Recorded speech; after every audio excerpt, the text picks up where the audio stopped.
Let's talk about organization. Now, organization is extremely important because there's just so many items that you can pick up in Hydrocraft. There's actually even a bunch of items that don't even have a use yet. Like they're either not implemented or they're just not made to be implemented. Like for instance, like a bag of chips or an empty bag of chips. Like you can't melt it down, you can't recycle it, you can't do anything with it. So there's a lot of items that you're gonna have to sift through in Hydrocraft to be able to get at everything you need and craft everything you need. This topic was suggested by Convivial Augur. Thanks so much for the suggestion.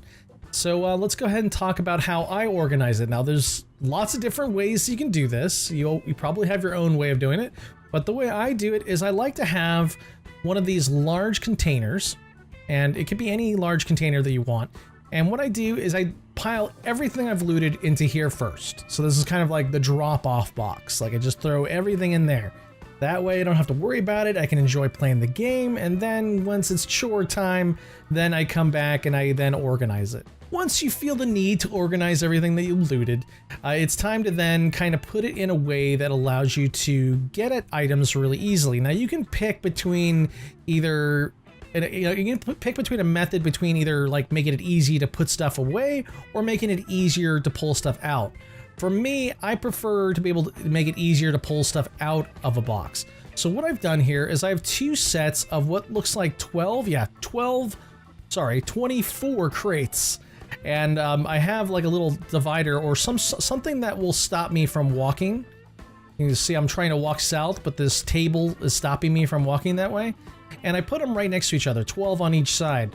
That way it allows me to get at all of the different crates that I can see. So you can like get at containers that are 3 across. So I can actually get to all 12 of these containers really easily. And what I do is, because I've got 24 of them, it allows me to alphabetize each box. So the first box is A, B, C, D, E, and so on. Now what I also like to do is if I see like something that's like a box of or a bag of, I tend to put it based off of, so this is my N box here, and my box of nails are here.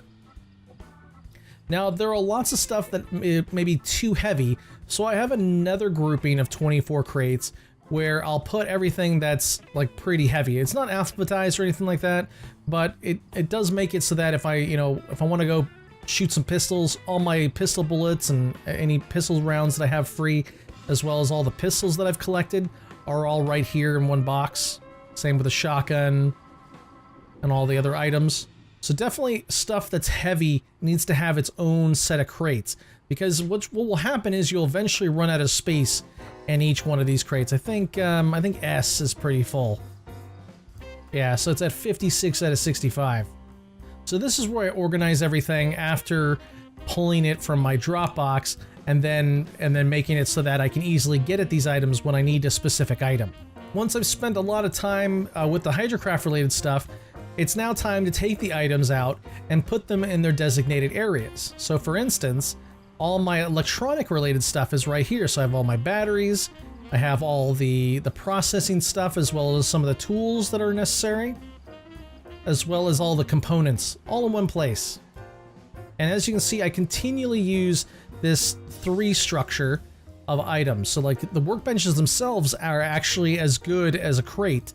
So definitely use workbenches to at least make your place look a little nicer. Like I said, I'm functionality over aesthetics, but there's a line that I draw. Like I don't want crates everywhere. It's probably more efficient that way, but the way I do it is I tend to just throw down a bench and maybe throw some of the larger containers right next to it, like these pallet trucks that you see here. I also have a shopping cart here that I haven't been using yet, but I may need it at some point. The other thing I like to do is for all of the larger workbenches, like this kiln, I also have large containers right next to it. So you can see I have like 556 charcoal on the ground, and then all the stuff that I normally use to process through the kiln are here too. So I've got my clay here, and then all the stuff that I make with the kiln is over on this side. So I tend to use a lot of these workbenches to designate exactly what is being done in this workbench. You can see that I have a little gunpowder here to tell me that this is my bullet making bench. So you can see I have gunpowder, some buckshot. I also do arrows and bolts here too. Got like a gravel as well as the, what is this thing called? The stamp mill right next to it. So I can go ahead and use the stamp mill on any gravel bags that I need. So I try to position myself in a way that I can see both the workbench as well as the tool. And I also rename these workbenches too, so that I can see exactly which one I'm at, if this isn't clear enough to me. I mean, that's pretty much how I organize things. So I have a Dropbox, I have an organizational system, and then once it's all organized, I then bring it on over to the Perspective Workshop that I'll be using those items in.